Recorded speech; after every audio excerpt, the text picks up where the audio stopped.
Hi. Hi, everybody.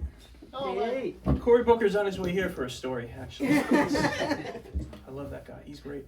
I want to try. I would give him the light at 4. No, I wouldn't. No, he can do as long as he wants. No, he can talk as long as he wants. I wanted to try something, some material I've never done, and this place is always the best place to do it because you can do stand-up, you can do stories. So if you laugh, it's stand-up. If you don't laugh, it's a story.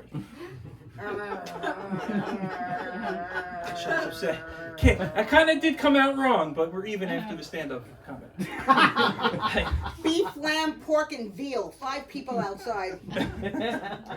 I just called my Uber. Okay. So back in, let's see, end of the summer, I would say around end of August, beginning of September, I was dealing with, past 2 years actually, I've been dealing with this issue with migraines. And I finally, I thought maybe it would go away on its own. It was a temporary thing. It kept happening. So I went to a neurologist. And the neurologist said, "Why have you been having migraines?" And I'm always looking for a spot to throw a joke in. So I said, "Well, I'd like to think I'm getting the migraines because I'm so smart that my brain is just too powerful for my body." And the neurologist looked at me with a straight face and said, "Come on, you were up late at night watching porn on your phone again. Is that what it was?" "That's what you did. We get a lot of weirdos in here, okay? You don't need a neurologist. You need Jesus. That's what you need." So he said, "This is what we're going to do. It turns out it's treatable." He's like, "We have some medication you could take. And what we want you to do as a standard measure is to go for an MRI. I was like, "Okay." So got the medicine, started taking it, started working, went for the MRI, very simple, no problem. And about a week later, I get a phone call from the doctor. He said, "We got your MRI results back." I was like, "Okay. I don't want you to freak out. You're okay. You're okay." Now, when you say that as a doctor to somebody and say, "You're okay," now I'm nervous. That something is definitely wrong here. That's like when somebody tells you, "All right, when you get home, text me that you got home okay." It's like, why would I have to do that? I just want to make sure you're okay. It's like, I would have got home fine, but now you make me nervous because I have to go home and text you and I don't think I'm going to have a good ride home. So, remember, if you don't laugh, it's a story. So he said, "We looked at your MRI, and in your cerebellum, we found some brain damage." I was like, "Well, that's no surprise. That makes a lot of sense, actually. That's actually good news. A lot of things seem to make sense now." But I said, "Well, what is it? What happened?" He said, "Well, you had an infarct." And I said, "Is that like a brain fart? What is that?" He said, "No, infart. It's a form of a stroke." And I said, "I had a brain fart so bad it gave me a stroke? What happened?"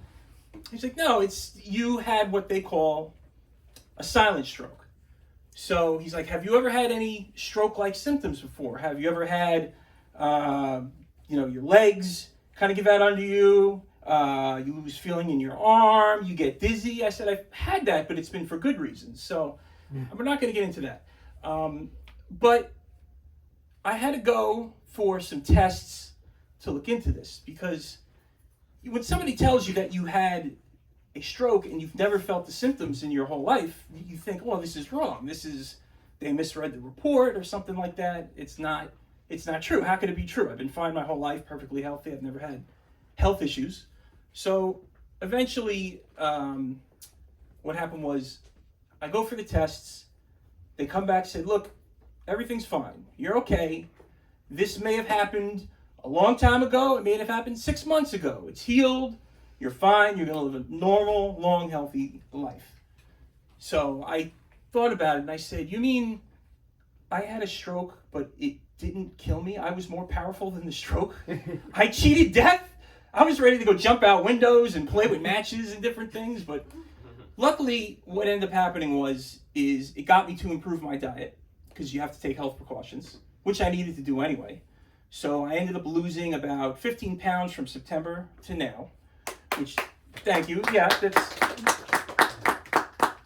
And then Michelle's going to beat it back into me after the show for insulting her. No, and it's important because this year for Halloween, I wanted to go out dressed as the Flash. the Flash is the superhero who runs fast, you can't be a fat Flash.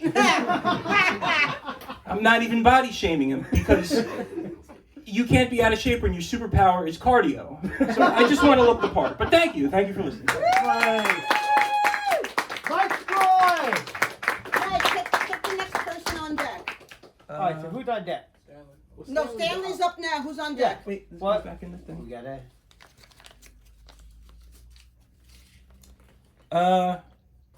Is that Maria? Ruben? I can't read. I'm sorry. Mark. I'm sorry. I can't read it. Look like a Z. That's cool. You You should could have be. picked the Okay, girl. You could be Maria. I thought it was Maria. Mike Rubin is on deck. Up